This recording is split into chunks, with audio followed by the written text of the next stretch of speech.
Hey, it's Jim Waldnitzky from the Altered Space Photo Tribe. So now that we understand how color works in the world and how luminosity affects whether or not we're going to get a good starting point for a black and white photograph, let's look at a few and see what we think. By looking at this, knowing what we know, would you think that this would make a good starting point for a black and white photo? Yeah, it's not bad, right? And it's not bad because the photograph is cut in half and one half's really bright and the other half's really dark. I want you to notice something though. I'm going to go back for a second. All that red that's in there that makes such a big part of this photo, if I just pull the color out, it's gone. Because the luminosity of the red in the photograph is the same as the stuff that surrounds it. So it blends in perfectly.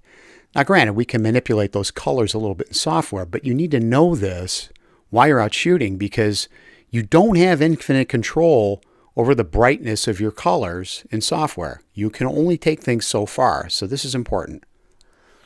Okay, what about this one? So this one's not so bad.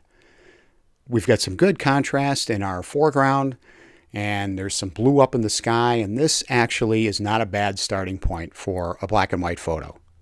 What about this one? Well, if you remember the first photo we looked at with the guy with the red sunglasses, then you should have expected something like this. This would be really tough. So this is a good place to point out that there's more than one kind of contrast. There's tonal contrast, and that's, I think, what we usually think of when we think about contrast, but there's also color contrast.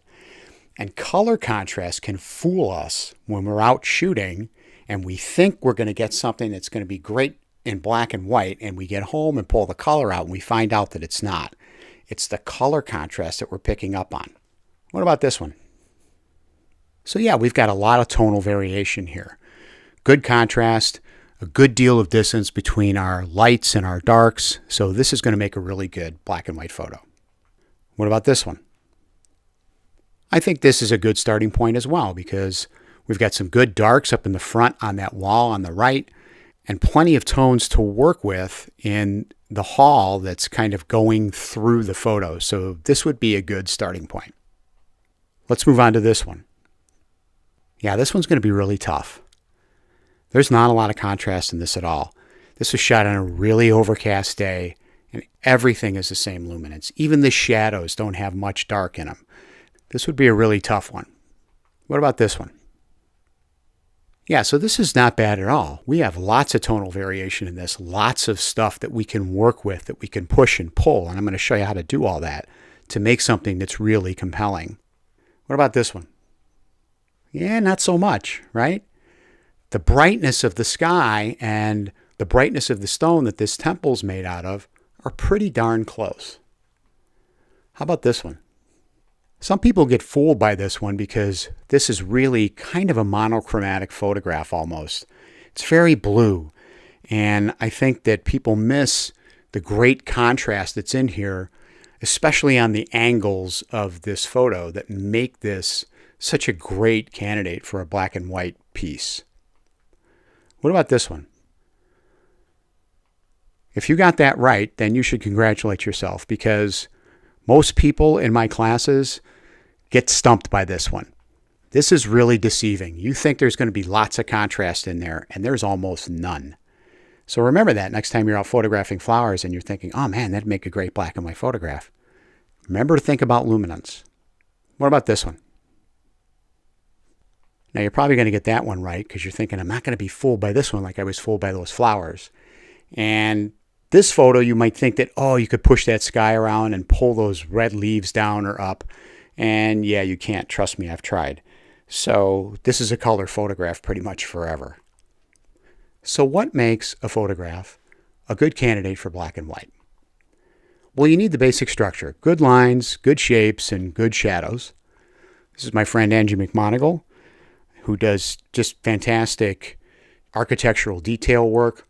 This is just a beautiful composition, all about the lines and all about the V shape.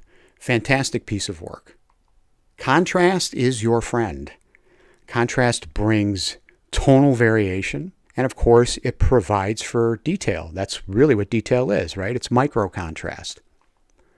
This is Salgado again, and this photograph, from a technical point of view, is all about the contrast. There's not a lot of midtones in here. It's all deep shadows and bright highlights, but it's a brilliant piece of work. A wide tonal range, on the other hand, can add a lot of subtlety to your work, like this. Not a lot of deep shadows in this, hardly any highlights. It's all midtones, it's all grays, and it's gorgeous. Simple, elegant composition. Composition becomes even more important in black and white photography because you can't hide anything with color, and we do that all the time without thinking in our color photographs. In black and white, you can't get away with it. So when you're out shooting, you simplify your composition and then simplify it again and then simplify it again until you can't simplify it anymore. Nice, simple, elegant shapes are going to make something that's compelling. Texture and detail take the place of color. This is what gives your photograph character. I'm guessing this is some kind of a seaweed on a beach, something that you'd walk right by. Oh, wow, a piece of seaweed under the sand. But treated with an artist's hand and made into a black and white photo, it becomes something entirely different. I probably don't need to include this one, but it's just one of my favorite things. Overcast skies are just awesome, and they're great in color photographs. But in black and white, they can turn something ordinary into something that's really extraordinary. Like this photograph of a horse, which would just be, an okay photograph, but the sky really makes it what it is. Patterns are king. This is true in color as well, but even more so in black and white. This is my friend Angie again, and just look at the way those pillars line up, and the light is just taking us straight through the photograph.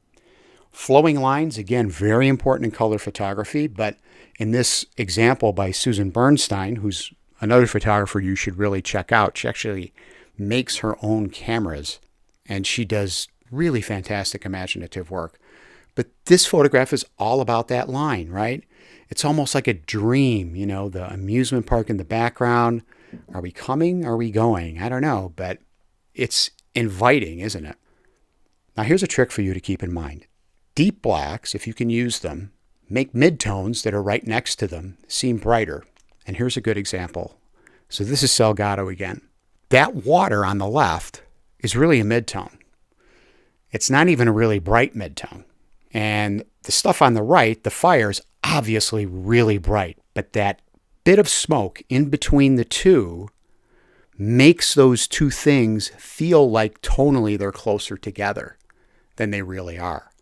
So deep blacks can really be your friend if you can use them correctly. Black and white can emphasize drama and things that we wouldn't expect to be dramatic. So here's Susan Bernstein again. And imagine this photograph in color with maybe a white wall or a yellow wall and a bright colored picture frame and the light coming through. The focal point of this photograph, I don't think anyone would argue, is that little teeny tiny figure all the way on the other side through both of those windows. In color, that would probably be lost because the color would dominate the photograph. So this is what I mean when I say that color is so dominant that we miss compositional opportunities that are staring us right in the face.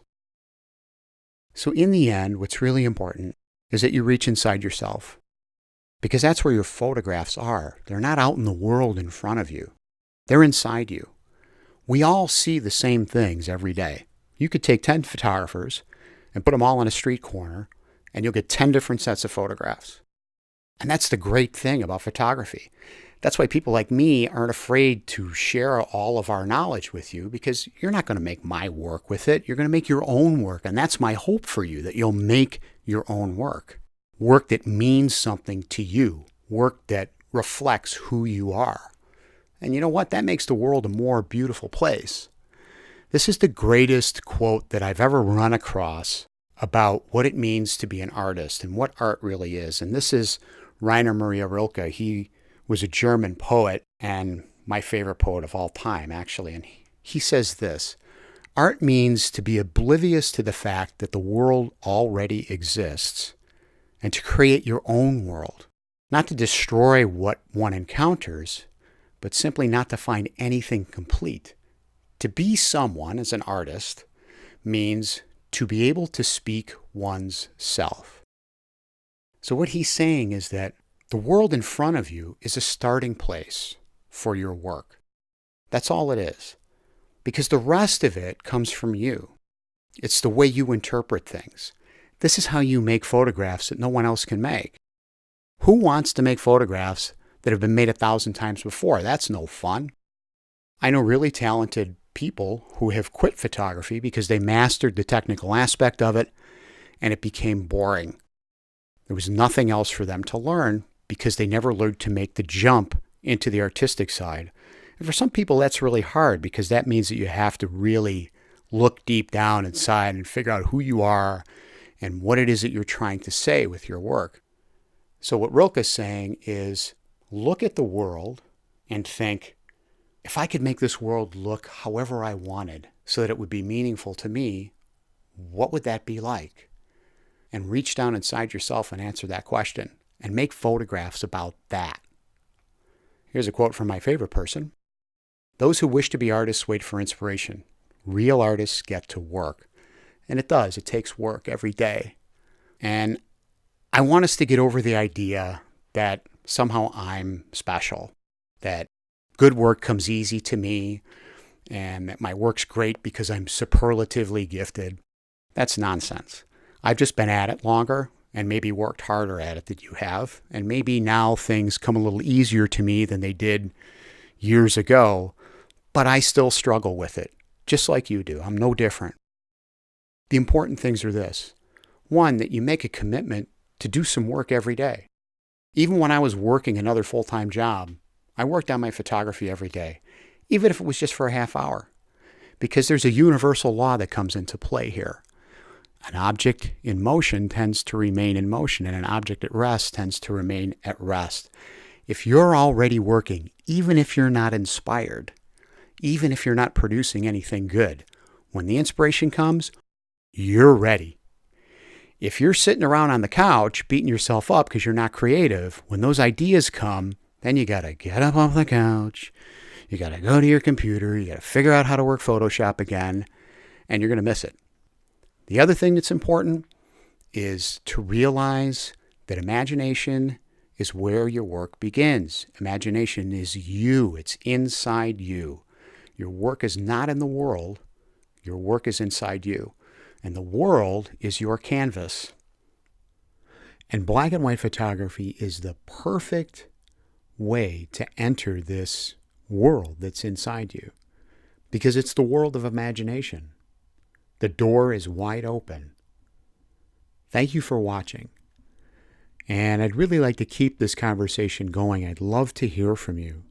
So please post some comments at the bottom and tell me what your biggest challenges are with black and white photography and trying to figure out what your own vision is. I'll see you next time. Until then, be creative and have fun.